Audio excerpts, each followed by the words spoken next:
लोगों को लगता है कि ट्यूशन पढ़ाना बहुत आसान काम है, लेकिन सच्चाई क्या है, कितनी इसमें मेहनत लगती है, ये शायद कोई नहीं जानता। आज के अपनी इस वीडियो में हम बात करेंगे रियलिटी ऑफ ट्यूशन टीचिंग। कितना संघर्ष है, कैसी है, क्या इसकी एक्चुअल सच्चाई है, सब टॉपिक के ऊपर बात करेंगे। अगर आप एक ट्यूशन टीचर हैं या फिर अगर आप ट्यूशन टीचर बनने की सोच रहे हैं तो इस वीडियो को पूरा ज़रूर देखना, बहुत सारी चीज़ें आपको समझ में आने वाली हैं। तो चलिए वीडियो को स्टार्ट करते हैं। चैनल पर अगर आप बिल्कुल पहली बार आए हैं या फिर आपने अभी तक हमारे चैनल राइज विद अभिलाषा को सब्सक्राइब नहीं किया है तो सब्सक्राइब जरूर कर लीजिएगा, क्योंकि इस तरीके की इन्फॉर्मेटिव वीडियोस लगातार हमारे चैनल पे आते रहती हैं।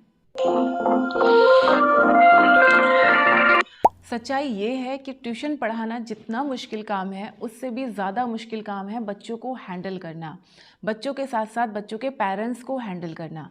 क्या होता है, देखो बहुत सारे पेरेंट्स तो मैंने ऐसे भी देखे हैं जो अपने बच्चों को सिर्फ इसलिए ट्यूशन छोड़ते हैं कि भाई ये बहुत शैतान है, घर में हमसे पढ़ता नहीं है, हमारी सुनता नहीं है, 1 घंटा 2 घंटा जाके ट्यूशन टीचर के पास बैठेगा, वही इसको संभालेगी। यानी एक तरह से जो पेरेंट्स हैं जिन्होंने उस बच्चे को पैदा किया है उनसे उनका बच्चा नहीं संभल रहा, इसलिए उन्होंने हमारे पास अपना बच्चा भेजा हुआ है। और हमारे पास ऐसा एक बच्चा नहीं है, हमारे पास ऐसे 4 5 6 बच्चे हुए रहते हैं। ऐसे में हमें कितना पोटेंशियल चाहिए कि हम उनको संभाल सके। दूसरा, पेरेंट्स तो अपने बच्चे को डांट भी सकते हैं, मार भी सकते हैं, कोई ये नहीं बोलेगा भाई तुम अपने बच्चे को क्यों मार रहे हो, क्यों डांट रहे हो। लेकिन बीइंग अ ट्यूशन टीचर आपको पोलाइट होना पड़ता है। बच्चा शैतानी कर रहा है, आपको अंदर से बहुत गुस्सा आ रहा है, लेकिन आप बच्चे को डांट नहीं सकते, ज़्यादा ज़ोर ज़बरदस्त में बोल नहीं सकते, मारना तो भूल ही जाओ, मार तो बिल्कुल नहीं सकते। एथिकली भी ये सही नहीं है। लेकिन हाँ, बीइंग अ पेरेंट अगर हम एक आध झापड़ मार भी दे अपने बच्चे के तो कोई हमें जज नहीं करता, अरे क्यों मार दिया, अरे क्यों थप्पड़ मार रहे हो बच्चे को। लेकिन बीइंग अ ट्यूशन टीचर तो ऐसा करने की हम सोच भी नहीं सकते। तो सबसे बड़ा जो चैलेंज होता है वो बच्चों को संभालने का होता है।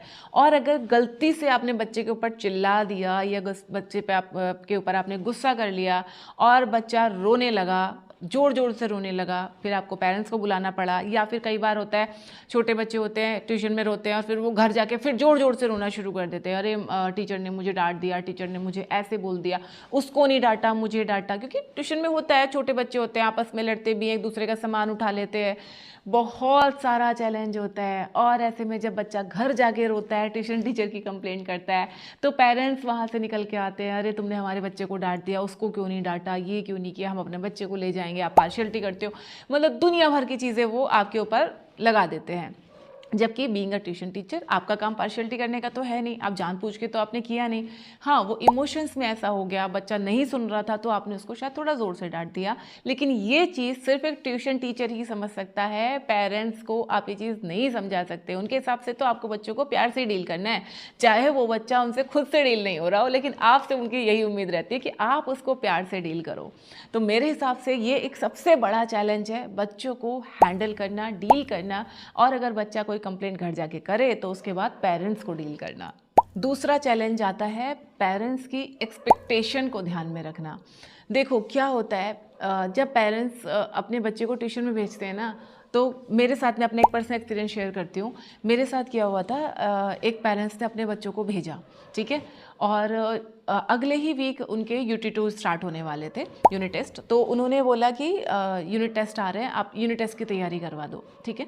मैं जब पढ़ाने बैठी तो मैंने देखा कि वो बच्चे बिल्कुल ब्लैंक हैं, उनको कुछ भी नहीं आता, उनको यही नहीं पता कि उनके क्या क्या टॉपिक्स आने वाले हैं, टॉपिक्स के बेसिक्स ही क्लियर नहीं है। तो मैंने ये चीज़ सेम डे मैंने पेरेंट्स को बता दी कि देखो आपके बच्चे के बेसिक्स भी क्लियर नहीं है, मुझे इनको पढ़ाने में टाइम लगेगा और शायद UT2 में उतना अच्छा परफॉर्म नहीं कर पाए।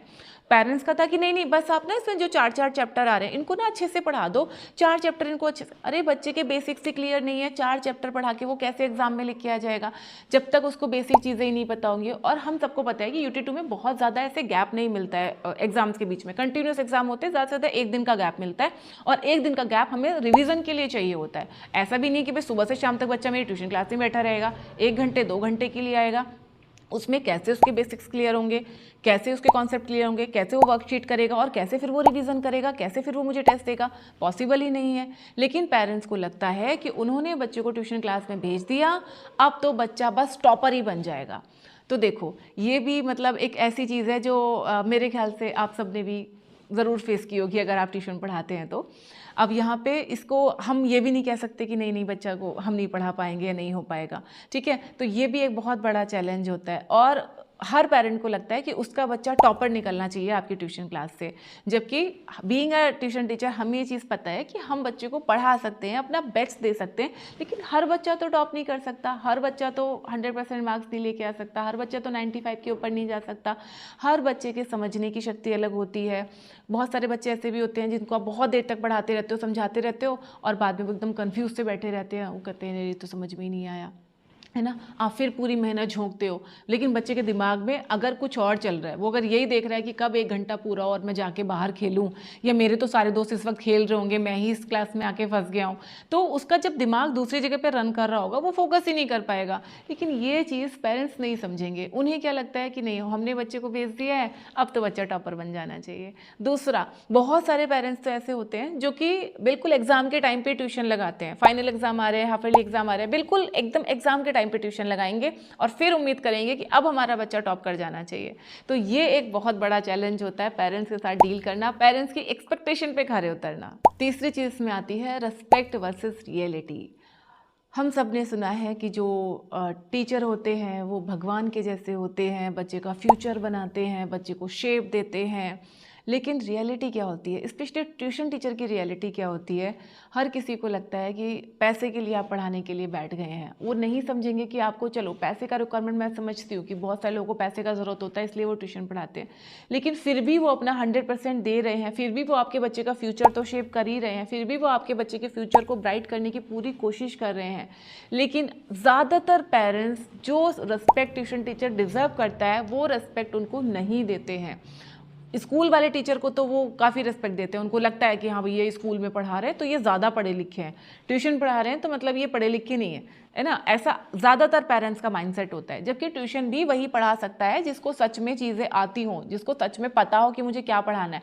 खुद के जिसके कॉन्सेप्ट क्लियर नहीं होंगे वो क्या ही ट्यूशन पढ़ाएगा, वो कैसे ही बच्चों को संभाल लेगा।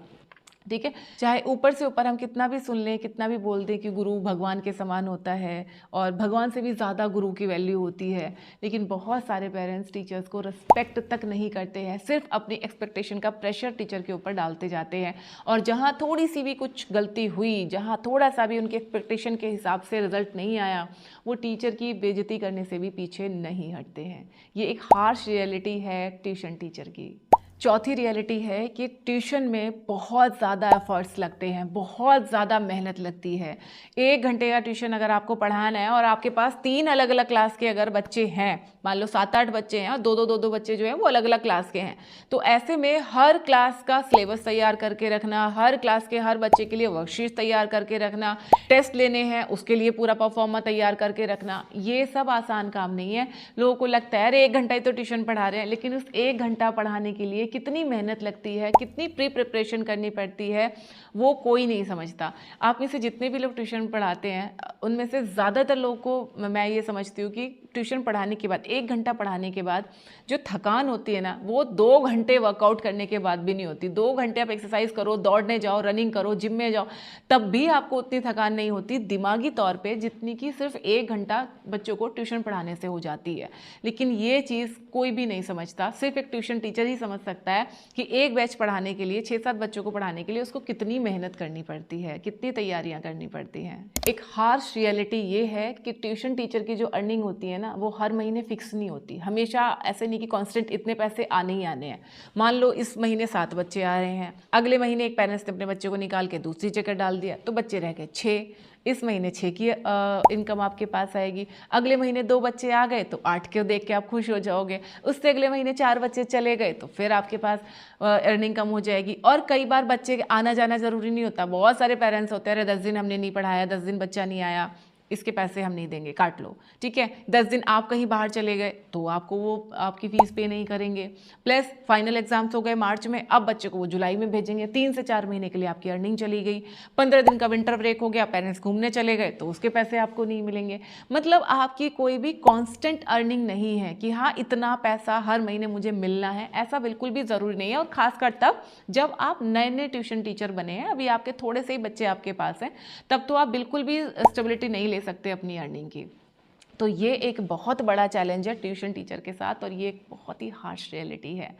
तो ये तो बात हो गई उन सारी चीज़ों की जो कि थोड़ा सा निगेटिव साइड पे जाती हैं या जिनको ध्यान में रख के हमें ट्यूशन क्लासेस शुरू करनी है कि भैया ये चैलेंजेस तो आपको फेस करने ही पड़ेंगे। अब यहाँ पे हम बात करेंगे पॉजिटिव रियलिटी के बारे में।